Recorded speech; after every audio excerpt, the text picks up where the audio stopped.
Hello மக்களே, நான் இன்னைக்கு பார்க்க போகிறது வந்துட்டு காலிஃப்ளவரில் வந்து பிரியாணி பண்ண போகிறோம். எப்படி பண்ணுறது அப்படின்னு சொல்லி இன்றைக்கி வீடியோவில் வந்து பார்த்தலாம். பாருங்கள், சிக்கன் பீஸே வந்துட்டு தோற்று போயிடும். அந்தளவுக்கு பெரிய பெரிய பீஸாக போட்டுட்டு ஒரு சிக்கன் மாதிரியே வந்துட்டு குழந்தைங்களும் வந்துட்டு ரொம்ப விருப்பப்பட்டு வந்து சாப்பிடுவாங்க. அந்தளவுக்கு அருமையாக வந்துட்டு நம்ம குக்கரில் பண்ண போகிறது கிடையாது. தம் போட்டு பாத்திரத்திலே வந்துட்டு ரொம்ப அருமையாக வந்து இந்த பிரியாணி வந்து ரெடி பண்ணிக்கலாம். எப்படி பண்ணுறதுன்னு சொல்லி இன்றைக்கி வீடியோவில் வந்து பார்த்தலாம். ஃபர்ஸ்ட் ஆஃப் ஆல் வந்துட்டு எண்ணெய் வந்து பார்த்தீங்க அப்படின்னா சேர்த்துக்கலாம். இப்போ வந்துட்டு ஒரு 50 ml வந்துட்டு எண்ணெய் ஆட் பண்ணியிருக்கோம். அது கூட வந்துட்டு ஃப்ளேவருக்காக 2 டேபிள் ஸ்பூன் அளவுக்கு நெய் வந்து சேர்த்துக்கலாம். ஸோ சேர்த்துட்டு நெய் வந்து நல்லா காஞ்சி வரட்டும். அது கூட வந்து 4 ஏலக்காய், 4-5 கிராம்பு, அடுத்ததாக வந்து ஒரு 2 துண்டு பட்டை, கடல் பாசி, கஸ்தூரி மைத்தி வந்து ஒரு 1/4 டேபிள் ஸ்பூன் அளவுக்கு வந்து சேர்த்துருக்கோம். இதை வந்து நல்லா வந்து உள்ளே சேர்த்து கலர் வந்து லைட்டாக சேஞ்ச் ஆகட்டும். இப்போது 2 பிரியாணி இலையை வந்துட்டு உள்ளே உடச்சி வந்து சேர்த்துக்கலாம். அடுத்ததாக இது கூட நம்ம சேர்க்க போகிற பொருட்கள்னு பார்த்தீங்க அப்படின்னா, நம்ம வந்துட்டு ஒரு 4 பெரிய வெங்காயத்தை கட் பண்ணி உள்ளே சேர்த்துக்கலாம். இந்த அளவுக்கு வந்துட்டு வெங்காயம் வந்து கட் பண்ணிக்கணும். வெங்காயம் தான் வந்துட்டு பிரியாணியில் வந்து ஹைலைட்டே. ஸோ வெங்காயம் வந்துட்டு நல்லா கலர் சேஞ்ச் ஆகிற அளவுக்கு வந்து வதக்கிக்கலாம். இப்போ ஃப்ளேவருக்காக வந்துட்டு பச்சை மிளகாய் வந்து ஒரு 5-6 பச்சை மிளகாய் வந்துட்டு உடைக்காமல் முழுசாகவே வந்துட்டு காமை மட்டுமே நீக்கிட்டு உள்ளே சேர்த்துக்கலாம். வெங்காயம் எந்த அளவுக்கு வதங்கியிருக்குன்னு சொல்லி பாருங்கள். ஸோ இந்த ஸ்டேஜில் வந்துட்டு ஒரு கைப்பிடி அளவுக்கு கொத்தமல்லி தலையும் புதினாவும் வந்து சேர்த்துருக்கோம். இதையும் வந்து நல்லா வதக்கிக்கோங்க. ஸோ இது எல்லாமே வந்துட்டு நல்லா வந்து வதங்கி வரட்டும். எண்ணெயில் வதங்கும் பொழுது அதனுடைய சுவையே வந்துட்டு பயங்கர டேஸ்ட்டாக இருக்கும் பாருங்கள். நெக்ஸ்ட் வந்துட்டு இது கூட நம்ம என்ன ஆட் பண்ண போகிறோம்னு பார்த்தீங்க அப்படின்னா, இஞ்சி பூண்டு பேஸ்ட்டு தான் வந்து சேர்க்க போகிறோம்.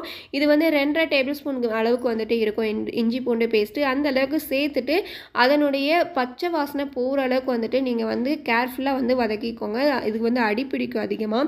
ஸோ அதனால் வந்து கேர்ஃபுல்லாக அடுப்பு பக்கத்தில் இருந்துட்டு நல்லா வந்து வதக்கி விட்டுக்கோங்க. இப்போ இஞ்சி பூண்டு பேஸ்ட்டு வதங்கினதுக்கு அப்புறமா ஒரு 3 தக்காளி பழத்தை பெரிய சைஸ் நல்லா பழுத்த பழமாக எடுத்து கட் பண்ணி உள்ளே சேர்த்துக்கோங்க. தக்காளி வதங்கிறதுக்காக இப்போது கல்லுப்பு வந்து ஆட் பண்ணியிருக்கோம். தேவையான அளவு சேர்த்து நல்லா வந்து தக்காளி வந்து இந்த அளவுக்கு வதங்கி வரட்டும்.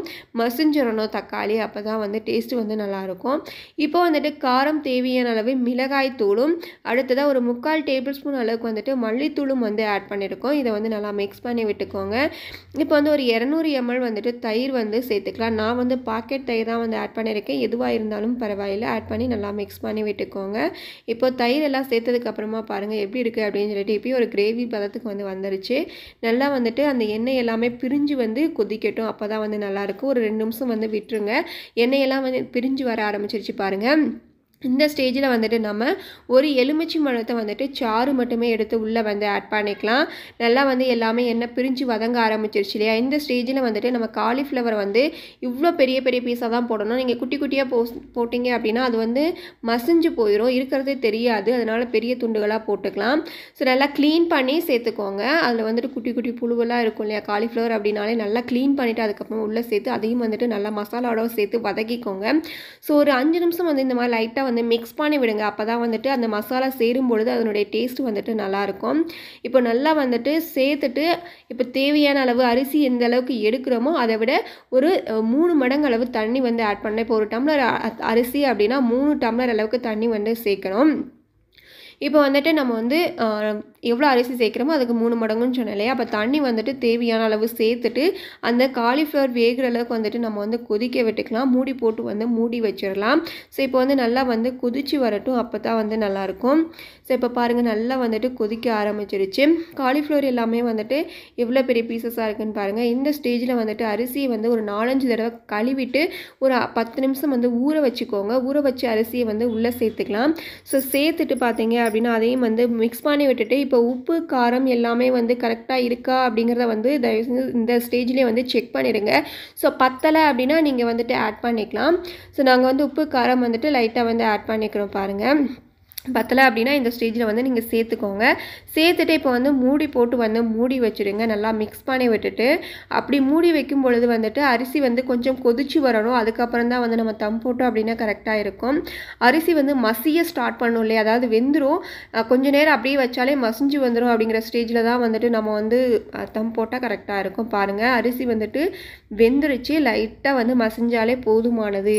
அந்த ஸ்டேஜில் பார்த்தீங்க அப்படின்னா நம்ம வந்துட்டு இந்த மாதிரி மிக்ஸ் மண்பானையை விட்டுட்டு நல்லா வந்து மூடி போட்டு மேலே ஒரு தட்டு வச்சுக்கணும். அதுக்கு மேலே பார்த்தீங்க அப்படின்னா நம்ம தண்ணி குடிக்கிறதுக்காக காய வச்சுருப்போம் இல்லையா, அந்த பாத்திரத்தை தூக்கி அதுக்கு மேலே வச்சு அடியில் வந்துட்டு பார்த்தீங்க அப்படின்னா நம்ம வந்து ஒரு தோசை பாத்திரத்தை வந்துட்டு அடியில் வந்து வச்சுருவோம். ஸோ இதான் இந்த மாதிரி தான் வந்து நம்ம வந்து தம் போட்டுட்ருக்கோம்.